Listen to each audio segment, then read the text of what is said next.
రోహిణి, మనోజ్ అయితే 40 లక్షలు ఇవ్వాల్సిందని చెప్పేసి పట్టుబట్టేసరికి ఇక కల్పనను లాయర్ అయితే స్టేషన్ బయటకైతే వచ్చేస్తారనమాట. లాయర్ అయితే వాళ్ళ డబ్బులతోనే కదా నువ్వు ఎంత బాగా సెటిల్ అయ్యావు, వాళ్ళ డబ్బులు వాళ్ళకి ఇచ్చేసేయి, లేకుంటే నీకు మళ్ళీ కెనడా వెళ్ళే అవకాశం కూడా లేకుండా నీ వీసా పాస్పోర్ట్ మొత్తం తీసేసుకుంటారని చెప్పేసి చెప్పగానే సరే ఇచ్చేస్తాను అని చెప్పేసి ఇక లాయర్తో పాటు స్టేషన్ లోపలికి అయితే రాగానే ఏం ఆలోచించుకున్నారు, డబ్బు మొత్తం ఇచ్చేస్తున్నారుగా అని చెప్పేసి ఎస్ఐ అయితే అంటాడనమాట కల్పనతో. అంతా ఇవ్వడం కుదరదు, కొంత ఇస్తాను, మిగిలింది కెనడా వెళ్ళాక ఇస్తానని చెప్పేసి కల్పన అయితే చెప్పగానే అయితే జీవితంలో కెనడా వెళ్ళకుండా చేస్తానని చెప్పేసి ఎస్ఐ అయితే అంటాడనమాట. మీరేంటి వాళ్ళ తరపున మాట్లాడుతున్నారని చెప్పేసి కల్పన అయితే కోపంగా అనగానే నేను న్యాయం మాట్లాడుతున్నాను అని చెప్పేసి ఎస్ఐ అయితే అంటాడు. ఇక చేసేదేం లేక డబ్బు మొత్తం ఇచ్చేస్తానని చెప్పేసి కల్పన అయితే చెప్తుంది అనమాట. ఇక వెంటనే రోహిణి 40 లక్షలు కాదు 45 లక్షలు వడ్డీతో సహా ఇవ్వాల్సిందే, ఆ డబ్బు వల్ల మేము ఎన్నో అవమానాలు పడ్డాం, కారు కూడా అమ్ముకోవాల్సి వచ్చిందని చెప్పేసి ఇక 5 లక్షలు అదనంగా వసూలు చేస్తానమాట రోహిణి. ఇక చచ్చినట్టు 45 లక్షలు మనోజ్ అకౌంట్కి అయితే కొడుతుంది కల్పన. ఇక వెంటనే ఆవేశంగా ఈ డబ్బు వల్ల మీ కుటుంబం చిచ్చు రావడం ఖాయం, నా దగ్గర డబ్బు తీసుకున్నారు కదా, ఈ డబ్బుతో మీరేం బాగుపడతారని చెప్పేసి శాపనార్థాలు అయితే పెడుతుంది అనమాట కల్పన.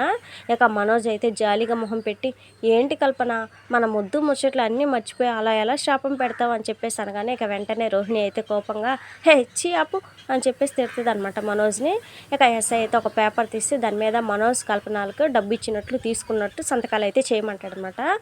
ఇక మనోజ్ అయితే సంతకం చేస్తూ చూసావా కల్పన, మనం రిజిస్టర్ ఆఫీస్లో పెళ్లి చేసుకుంటా చేయాల్సిన సంతకాలు ఇవి, ఏం చేస్తున్నామో అని చెప్పేసి అనగానే రోహిణి అయితే ఆపుతావా, దీన్ని చేసుకుని ఉంటే ఈ పాటికి రోడ్డు మీద ఉండేవాడు అని చెప్పేసి అంటదనమాట. ఇక ఎస్ఐ అయితే కల్పనతో వాళ్ళ లాయర్తో ఒక సాక్షి సంతకం కూడా కావాలి, కల్పనకు తెలిసిన వాళ్ళు ఎవరైనా ఉంటే చూసి సంతకం చేయించి తీసుకురండి అని చెప్పేసి అనగానే అయితే అక్కడే ఉన్న కానిస్టేబుల్ అయితే ఇక బయటకు అయితే వస్తాడనమాట. ఇక అక్కడే బాలు అయితే కల్పనని చూసి మేడం మీరేంటి ఇక్కడ అని చెప్పేసి అనగానే మీకు ముందే పరిచయం ఉందా, ఆ సాక్షి సంతకం ఏదైతే ఇతనితోనే పెట్టించేయండి అమ్మా అని చెప్పేసి కానిస్టేబుల్ అయితే కల్పనకు సలహా ఇవ్వగానే నేను మోసం చేశానన్న విషయం ఇతడికి తెలియకూడదని చెప్పేసి మనసులో ఫిక్స్ అయ్యి బాలుని అయితే రిక్వెస్ట్ చేసి సంతకం అయితే పెట్టించుకుంటుంది అనమాట. అయితే బాలు కల్పనకు సంతకం పెట్టింది కేవలం రిజిస్ట్రేషన్ కోసం అనుకుంటాడు, కానీ అసలు మ్యాటర్ బాలుకి అయితే తెలియదు అనమాట. కానిస్టేబుల్ కూడా బాలు సంతకం పెట్టకముందు సంతకం పెట్టే బాలు, ట్రాఫిక్ ఎస్ఐ గారు రాగానే నీ బండి తీసుకుని వెళ్ళిపోవచ్చు అని చెప్పేసి అంటాడనమాట. ఇక బాలు అయితే సంతకం పెట్టేస్తాడు. ఇక మీనా అక్కడే బయట బండి దగ్గర ఉంటుందన్నమాట. ఇక కల్పన వాళ్ళు సాక్షి సంతకం కూడా పెట్టించేసి ఎస్ఐ ముందు నిలబడగానే మొత్తానికి కల్పనకు టాటా బై బై చెప్పేసి మనోజ్ రోహిణి అయితే ఎస్ఐకి థాంక్స్ చెప్పేసి బయలుదేరుతారనమాట. అయితే ఎంతలో ట్రాఫిక్ ఎస్ఐ రావడంతో మీనాను తీసుకుని బాలు బండి కోసం మాట్లాడడానికి లోపల ఉన్న ఇంకో క్యాబిన్లోకి అయితే వెళ్తాడనమాట. ఈలోపు మనోజ్ రోహిణిలు ఆ స్టేషన్ నుంచి బయటపడతారు. ఇక బాలు అయితే ట్రాఫిక్ ఎస్ఐతో మాట్లాడి 500 ఫైన్ కట్టి మరి బండి అయితే తీసుకుంటాడు. మీనాకి బండి ఇచ్చి ఇంటికి పంపేసి కారు అయితే వెళ్ళిపోతాడనమాట బాలు.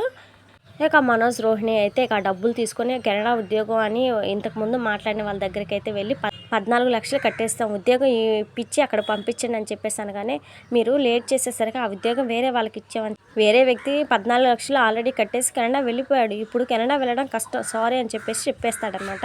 ఇక జాబ్ పోయినందుకు మనోజ్ అయితే బాధపడుతూ ఉండగానే రోహిణి అయితే జాబ్ పోతే ఏముంది డబ్బులు ఉన్నాయి కదా పద ఎంజాయ్ చేద్దాం అని చెప్పేసి ఇక మనోజ్ని తీసుకుని వెళ్ళిపోద్ది అనమాట. ఇక ఒక చోట ఐస్ క్రీమ్ తింటూ సంబరపడుతూ ఉంటారు ఇద్దరైతే. ఇంకప్పుడే మనోజ్ రోహిణితో అయితే ఈ డబ్బు మన చేతికి రావడానికి కారణం నువ్వే, thank you so much Rohini, వడ్డీతో సహా వసూలు చేసావు చూడు, నువ్వు సూపర్ రోహిణి, డబ్బు వచ్చిన విషయం బాలుగడికి చెప్పాలి, ఎందుకు పనికిరానని వాడు నన్ను రోజు అవమానిస్తున్నాడు కదా, నేనేంటో వాడికి అర్థమయ్యేలా చేయాలని చెప్పేసి అంటాడనమాట. ఇక రోహిణి అయితే కోపంగా ఈ తెలివితేటలతోనే అన్ని చదువులు చదివావా అని చెప్పేసాను, కానీ అదేంటి రోహిణి అలా అంటున్నావు అని చెప్పేసి మనోజ్ అయితే అలిగినట్లుగా చూస్తూ ఉండగానే కల్పన డబ్బు ఇచ్చిందని చెప్తే దాన్ని మీ నాన్న 3 భాగాలు చేసి ముగ్గురికి పంచి పెడతాడని చెప్పేసి రోహిణి అయితే చెప్తుంది అనమాట. నిజమే, డబ్బు తిరిగి వచ్చాక ఇంట్లో ఇవ్వకపోతే ఎలా అని చెప్పేసి మనోజ్ అయితే అంటాడు. ఇద్దాం, కానీ ఎలా కాదు, ఎలాగో ఇప్పుడు జాబ్ లేదు కాబట్టి మన దగ్గర ఉన్న డబ్బుతో బిజినెస్ చేద్దాం, బాగా సంపాదించి ఆ లాభాలతో ఇంట్లో ఇవ్వాల్సింది ఇద్దాం అని చెప్పేసి చెప్పగానే బిజినెస్ అంటే ఈ డబ్బు సరిపోతుందా అని చెప్పేసి మనోజ్ అయితే అంటాడు. సరిపోయేదే చేద్దాం మనోజ్, ఈ డబ్బు మా నాన్న పంపించాడని చెప్పి రివీల్ చేద్దాం, ముందు 25 లక్షలు ఆ తర్వాత 15 లక్షలు అలా రివీల్ చేద్దాం ఇంట్లో అని చెప్పేసి మనోజ్ నొప్పించి ఇంటికైతే వెళ్తారనమాట. అయితే దారిలో సత్యం ప్రభావతీలకైతే బట్టలు తీసుకొని వెళ్ళి ఇక రోహిణి మనోజ్లు అయితే 25 లక్షల గురించి చెప్తారనమాట. మా నాన్న పంపించాడు, జైలుకి వెళ్ళకముందే మా మావికి ఇచ్చారట అని చెప్పేసి రోహిణి అయితే ఇక కట్టు కథలు చెప్తూ ఉండగానే ఇక బాలుకి శృతికి మనోజ్కి అయితే అనుమానం వస్తూ ఉంటుంది అనమాట. ఇక బాలు అయితే ఆ మోసం చేసిన అమ్మాయి కానీ దొరికిందా ఏంటి, డబ్బు ఎలా తిరిగి వచ్చింది, సరిగ్గా 40 లక్షలకే లెక్క చెప్తున్నారు మీరు అని చెప్పేసి అడుగుతాడనమాట. ఇక రోహిణి ఎన్ని కట్టుకథలు చెప్పినా కానీ బాలు అయితే అస్సలు నమ్మడనమాట.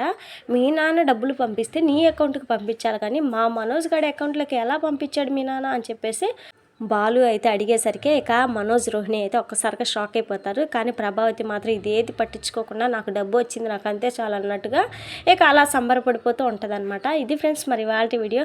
నెక్స్ట్ ఎపిసోడ్ మరి మిస్ అవ్వకుండా చూడాలనుకుంటే మన ఛానల్ని సబ్స్క్రైబ్ చేసి సపోర్ట్ చేయండి. Thank you friends.